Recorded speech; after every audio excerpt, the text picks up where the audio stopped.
Excellent. Bit of furniture removal going. Thank you to everybody who's put questions on Slido for us. I'm conscious we're not going to even get close to getting through them all. We've got nearly 30 questions here. So I'm going to try and paraphrase a few of them, merge a few of them together, and hopefully give a good spread for all our speakers. But probably this first question, I guess, certainly to Mo, but I guess Michelle as well would be able to answer this one. The question is, when you are recruiting staff as a leader, what sort of characteristics do you look for, and how do you instill your values and your ethos in them? Start with an easy one, I thought. I would say when you're recruiting people, you're looking obviously for a combination of things, but I think more importantly than anything, you're looking for the right attitude and the right can-do. You can always teach people new skills. I know that there are challenges with skills, particularly like we said in the kind of, you know, in the tech space, but they can be learnt, and I think you can't ever buy that can-do. The people that are willing to be flexible, willing to change, willing to grow, they're the people you want to be looking for. When you're recruiting, Mo, do you know straight away if somebody's got the qualities that you're going to want? Well, first of all, it's been a while since I've recruited anybody, because obviously I've got a team of people that do it for me now. But when I do, I recruit people in sort of management, and I look for something that's a little bit different. You know, they can all come in with great CVs. I tend to look for that little bit something. It's difficult to measure, but when you start talking to them, you can start to see what they're about, how much they want, and first of all, how much they've actually done the research on your organization, whether they understand the culture, and whether they will fit into that culture. And the other thing I would look for is talent. You know, so aside from the basics, I look for talent, and I think somebody mentioned earlier, maybe Johnny or someone, that I've always looked for people that are more talented in certain ways than I am, because that's when you really do grow. And a lot of the stuff I didn't get a chance to talk about today was, you know, the stuff that Michelle and Johnny have absolutely professionally reinforced about leadership, a vision, taking people with you. One of the things, for instance, one of my business called Pulse Fitness, a gym manufacturing company. And one of the failings that business had, it's a 43-year-old company. The founders have kind of lost their way. They were not sharing their vision with their people. So I made sure that, you know, we were all aligned, we all connected, shared that same vision, so we're all in it together, and then it goes forward. So I think interviews is difficult, if the truth be told, because some people can talk a great game, but they can't deliver. But generally, I look for something like my own style would be. I dig a little bit deeper than most people. I push a little bit.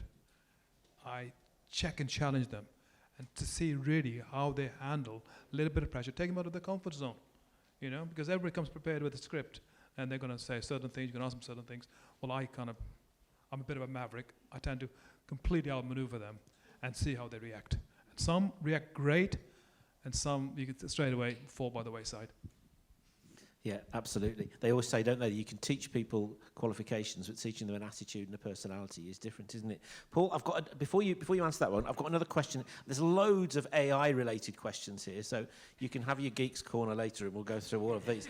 But this one that Kate has asked, you know, lots of people, they'll use AI to generate an image to be used either on their websites or their socials, based on, you know, what you input and your own instruction. And if you do that, what's the intellectual property situation with that? Do you own that, or is there copyright protection issues? What's it all about? Because some people don't quite know what they can do with it once they've created it, do they? Yeah, totally. This is a whole talk in its own right, so but I'll try and do the short version. Yes, if we say Midjourney, that's probably the biggest, most powerful image generation tool. It was fed on DALL-E as well, caused this furore in the first place by they just fed it all the images of the internet, and taught it, the alt text underneath all the images. It could then eventually, by seeing thousands and millions of images, connect the words with the images. Those are artists' images, so I could draw a picture of a field in the style of Monet, and it would, and it does. However, they're a living artist, there's a problem. However, the copyright belongs to the person creating the image, not the artist. That's a problem in some cases. The reason why this is a talk, I'll say this in one sentence. I went to art college, and the first thing they did was take me to a gallery and got me to start drawing sculptures in the style of Henry Moore and do paintings in the style of Monet, so that I could learn what art was. And that's what those images are doing to the AI. It's learning in the same way. I challenge any musician to make a piece of music that's not influenced by another piece of music, genre-wise, and the same with art. So I don't actually see ethical challenges in that unless people are trying to pass off art as its own. Is this part of the same kind of issue that the Hollywood writers' strike was all about, using actors' images and CGI recreations and all that sort of thing? Yeah, that's a big deal, and I know that years ago, 6, 7, 8 years ago, they were already getting contracts to protect their own image. That's passing off, and I think that's a challenge. If I was to, make a movie with Tom Cruise in it, but it's not really Tom Cruise, then I'm making money off it. Johnny, anything on this one? No, I think you're just backing that up. To paint a picture of Monet, if I paint a picture of Monet and I sell it as Johnny Thieman's rendition of this wonderful Monet, then I'm being honest and true, aren't I? If I sort of say, actually, do you want to buy this genuine Monet? And I think the challenge is with the tech companies to actually do that. But I think if you've created it using that stuff, you are the creator. You've used a tool in the same way as you've used a paintbrush. Johnny, start me off on this one then from Nigel, because I think everybody will have a view on this. How does a toxic culture change, and whose responsibility is it to make the first move? Is it the leader that should be doing it? Is it the follower? Is it a combination of both? How do you put it right? Okay, so how does it change? Whose responsibility is it? First of all, it's the leader's responsibility to fix the toxic culture, and it's also the leader's responsibility that you have a toxic culture.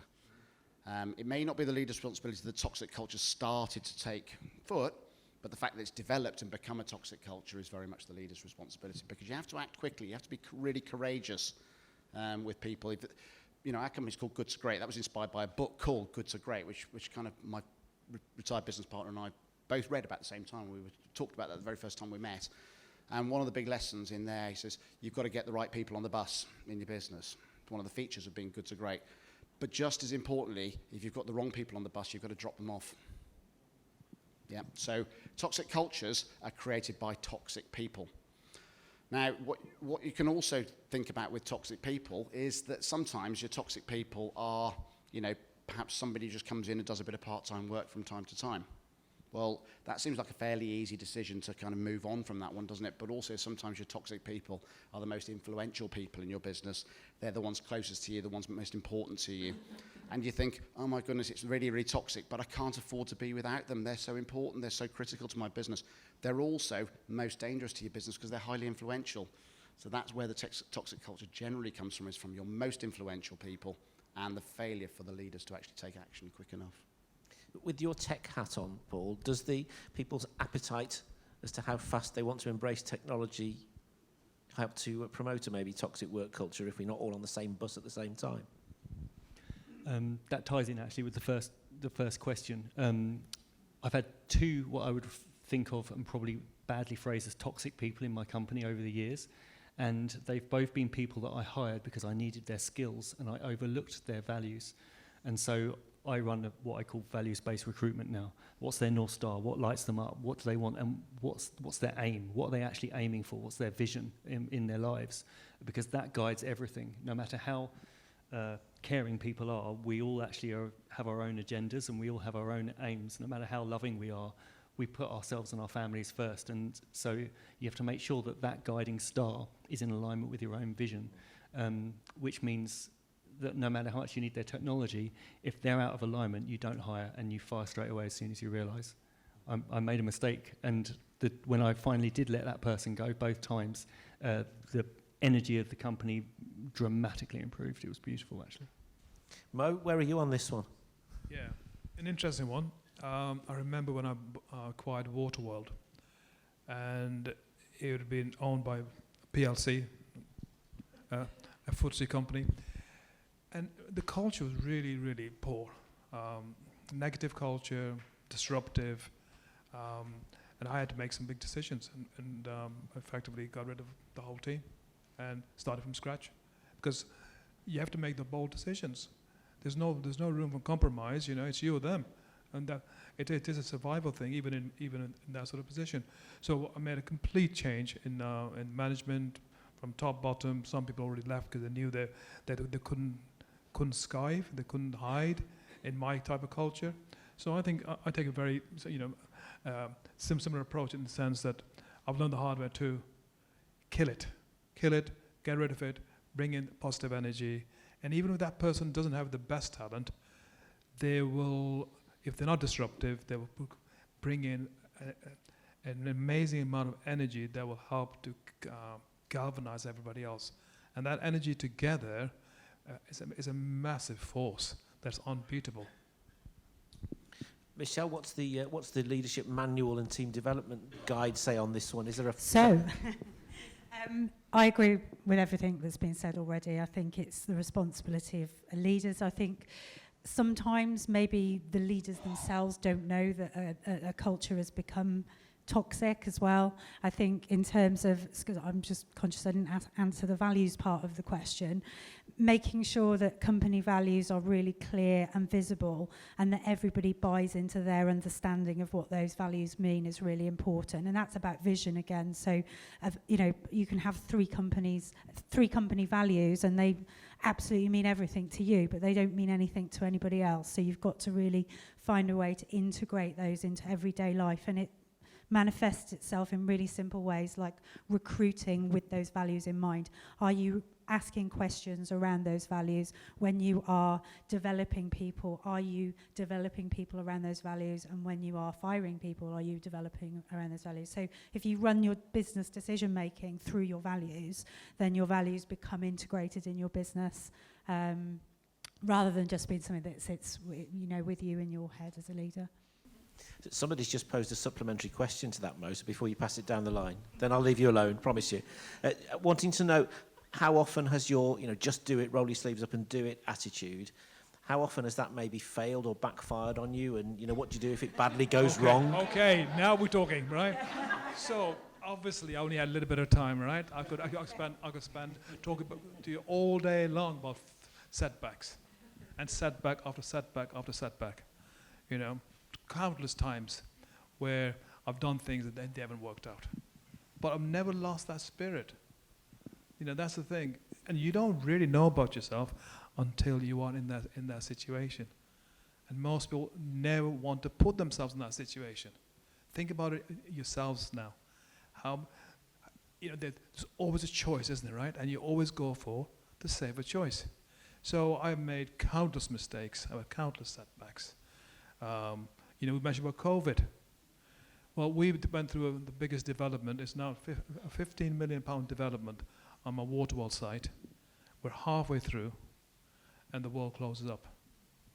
And for the first time, we borrowed some capital to do something big in one go. So we had to keep the bank happy. All my staff are on furlough, except 10. We have to finance everybody else. We've got to finance all our overheads. They don't stop. My backbone has always been my property investment business. And well, guess what? The government decides that the property investors are the big boys, which is the institutions. I'm not an institution. So all of a sudden, there's X pounds worth of rent that were coming in, stopped. So setbacks, I've known many. And I've lived through them. And what actually happens in a setback is I don't know about the rest, but I just get stronger. I just get stronger. My resolve is relentless because I know that it's gonna finish. I'll give you one example. Actually, it's a non-business example. I've done quite a few challenges. I've gone through the desert on a mountain bike. I've gone to climb Kilimanjaro. Done a road across France, 450 nautical miles, and each and every single time, you are pushed to such an extreme point where a normal person would absolutely break. And I remember going, the last one I did about 5 years ago, I was seasick constantly. And we had to do this 2 hours on, 2 hours off, rowing to Paris. And I felt at the end of my tether, I felt that I was a broken person. And I sat down in my head, I had my coping mechanisms, and then a young, actually Olympian woman, right, Olympic rower, was a part of the team. She sat next to me, and she broke down. And guess what? It strengthened me. I started to focus on her, and all of a sudden the problem became halved. So when you think you've had it, you've been tough, you haven't. If you think you're exhausted, you're not. But there's always that extra reserve. And that's the thing that I think only when you experience it do you really, really get it. And if you've never experienced it, then in a way you are fortunate, because it's not something I would necessarily recommend. But so go back to the question of entrepreneurs. Entrepreneurs are not born. It's the circumstance that you find yourself in that puts you into that position. And as a consummate professional you are, Mo, you brought me back on track to the question I asked in the first place. So, anybody else want to comment on that? Can anybody be an entrepreneur? Who wants to have a go? Or anybody in the audience who wants to have a comment on it? Put your hands up if you do. Go on then, Paul. I agree with you absolutely. I think entrepreneurs are made because there's a point businesses naturally fall over. I think it's so spot on. I love your analogy as well. And there's a point where if you've got a safety net, if you haven't got a drive, if you haven't got a reason, to use the phrase I used before, a North Star, a reason why you're doing this, then that's the time when you're gonna quit and try something else. Go back to that safety net. I stumbled into my business out of necessity. I was broke and I worked out how to build websites. It was as simple as that. It was the only thing I had to make money. And I've had constant setbacks, as you do. It's 25 years. It's inevitable. Some big ones, but each time, because I learn from that, you don't learn from your success, you learn from your failures. And so you have to experience those, and each time I and the business have come back twice as hard. Yeah. And also just one thing I want to add that Johnny made earlier, the quote about recklessness. Risk is calculated, always has to be calculated risk. And that's what I say, it's the ability, it's an art. And you develop that by actions, by doing things, by learning things. And somebody asked me a question about mentoring. Now, you know what, there's all sorts of support infrastructure nowadays, but you'd be amazed what you are capable of if you just stand up and give yourself that little bit of confidence and say, you know what, I can do this. And who better than you knowing what you want to do? Nobody else does, do they? Johnny, I mean, well, they say, don't they, it's okay making the wrong decision as long as you made it for the right reasons, don't they? Yeah, Richard Branson said the secret of success for Virgin was they learned to fail quick and fail cheap. I think kind of disagreeing and agreeing, this thing about whether entrepreneurs are made or born, I think they're made by circumstances, but they're born from your own desire. So we give birth to ourselves as entrepreneurs. That's where it comes from. So we are born, and there comes a point. We're not born at the start of our lives, clearly. I think that's the point you're making. But at some point, there's a circumstance that happens. There's a tipping point. There's a moment of decision where we say, do you know what? I'm going to change direction. I'm going to do this for myself. And I think that's an interesting point because we make that decision to do it for ourselves. And then often we get a little way down the lane and we find that we're on our own. And what we've done is we've fallen into the trap of doing it by ourselves. So you've got to just basically become that leader. Whether you're employing people or not, you've got to be that leader and surround yourself with the right sort of people. It's a question that I've actually posed myself many, many times. I've got two brothers, and our lives are so different. So same circumstances, same DNA. What is it that makes one person go forward and make the break and the others not? I don't know the answer to that. I'm not a geek. I'm not that clever. All I know is that there's something for me that something was triggered so powerfully that I just felt compelled to go forward, and I can't explain it to you. I wish I was that clever enough to be able to scientifically explain it. How is it three people, one of the same family, and one has made the break and the others two haven't? I don't know. Michelle, anything from you on this? I mean, I know, before you do, I mean, just picking up on what Mo said, in my role as editor of Shropshire Business Magazine, I've spoken to so many people who maybe only went to set up on their own, having been maybe made redundant or something happened and it forced them, they no longer had a job, and you talk to them, and so many times I've had people who say to me, God, I wish I'd done this years ago. But if they hadn't been maybe forced to do it, it might not have ever happened.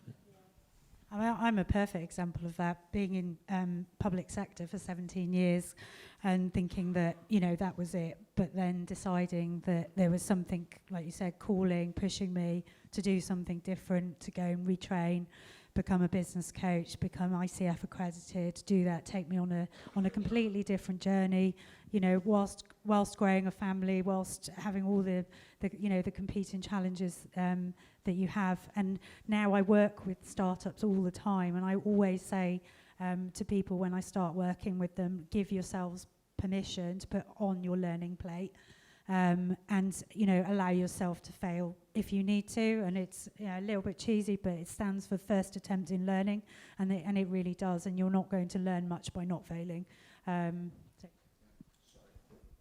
Just as important, and to add to that, you know, give yourself permission to be successful as well.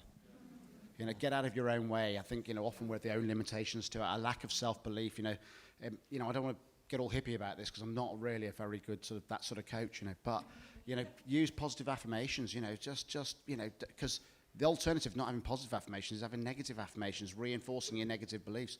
Make sure you reinforce your positive beliefs and stuff. You know that positive energy, it absolutely attracts, and negative energy retracts. I hang out in my gym and I train. There's people I avoid because they're very negative. There's always a problem. And there's guys out there, women, that were very positive, very contagious, and you want to be in their company. So one of the best things I can say to you is associate yourself with positive, energized people. Because whatever your issues are, they, you know, however down you might be, they will pick you up, and then all of a sudden you'll start to self-propel yourself, you know. Before we wrap things up then, can I ask all you positive people if you've got any more questions you want to ask the panel? David, go on. Sorry, a bit of an odd question, but I find myself asking the question occasionally. How selfish are you as an entrepreneur? In terms of, in terms of how you're focused and how you're becoming so absorbed in what you're trying to achieve that you're not paying attention to what's going on around you all the time, where in many cases you should be. And I'm thinking in terms of your friends and family, and that you're not maybe spending enough time with your children because it's always, oh, I'm going to work really hard now to get this working because it will benefit us as a family. And actually there are negative spin-offs. I'm going to be quick because I want to hear Mo's answer to this. But a few years ago, I recognised that, and so I work with my wife, so I don't have a problem with not seeing my wife a lot because we're just next to each other all the time. But we work 9 to 5, Monday to Friday. No, it's good. You see, once we realised we could have different roles in the business, it was perfect. 9 to 5, Monday to Friday. Our daughter works for us actually as our creative director, but she calls us Jeannie and Paul at work and Mum and Dad outside of work, and we make sure that we don't talk about work outside of work, because this is one part of our lives, but the rest of the life is why we do that thing, and to miss that would be to miss life. So When you started looking at me, and I thought, hang on, you're a geeky sort of character. You're looking at the wrong man. but the question is a very, very good question. I wouldn't use the word selfish. I would use the word single-mindedness.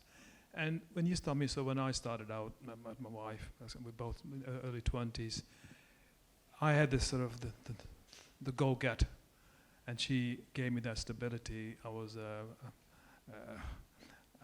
I was a reckless type of character, and I needed to focus my energy. And what my wife did get absolutely was as a means to an end. You know, it is not forever. So you have to put all your energy for a period to build something extraordinary. If you're on that mission, then you go for that. But even in my hardest moments when I was knocking on doors, we still had a couple of days together. The weekends, the evenings were still together, so we still made time for each other. And one of the failings that I would say my father had, that he did not put the time that he had free, he focused too much on his friendship groups rather on his family. So we had no bonding, we had no fatherhood, we had no upbringing, and that was a mistake. So I made sure that my children got my attention, that I did attend the school meetings. I did go to the evenings for when, when they had music, when they had plays, when they would play sport. I made sure that I took time out. So you can still do that. You can be a busy fool in life and in business. It's all about being effective and having the impact. And if you're going to put all this energy into building your businesses up, you cannot be energized 24/7. You have to rest. You have to recuperate. There's time for action. There's time for family. There's time for friends. And it's a balancing act. I still have friends from my cricketing days. My best friend is still in Shifnal, for all these years. But I can only manage a small group of friends because it takes a lot of energy. So I think it's about being single-minded. And now, the last 10, 15 years, I think I've got a great life because I can go to work when I want, go home when I want. So today, now after this, I'll be going to see my mother. She doesn't know that yet. She lives in Wellington still. So I'll have a curry with her, have a cup of tea, go home, walk my dog. So it's a lifestyle. And you can people say money doesn't buy you happiness. It's nonsense. It does. It buys. The people that narrative always come from people that actually haven't had it. I've never had it, but when I have had it, I tell you now, it's much more fun. But what it does do, it gives you freedom.